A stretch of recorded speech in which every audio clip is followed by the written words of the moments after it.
বনানীতে সেখানে একটু তার সবশেষ খবর জানতে চাই। আমাদের সিনিয়র রিপোর্টার মহিবুল্লাহ মুহিব আছেন সেখানে। মুহিব, আপনি নিশ্চয় আমাকে শুনতে পাচ্ছেন? বনানীতে সেখানে শিক্ষার্থীরা কি অবস্থান নিয়েছেন, তারা কি বলছেন?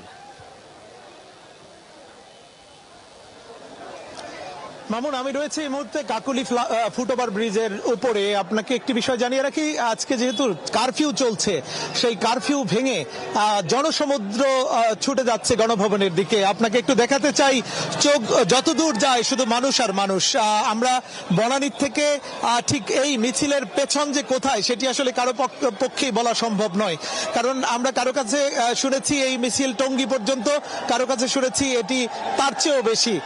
এই মিছিলটি কিন্তু অগ্রভাগ আরো আধা ঘন্টা আগে বনানী অতিক্রম করেছে, কিন্তু আধা ঘন্টা পার হলেও এখন পর্যন্ত কিন্তু এই মিছিলের পেছন সেটি আমরা দেখতে পাচ্ছি না। এখানে যেমন শিক্ষার্থীদের অংশগ্রহণ রয়েছে,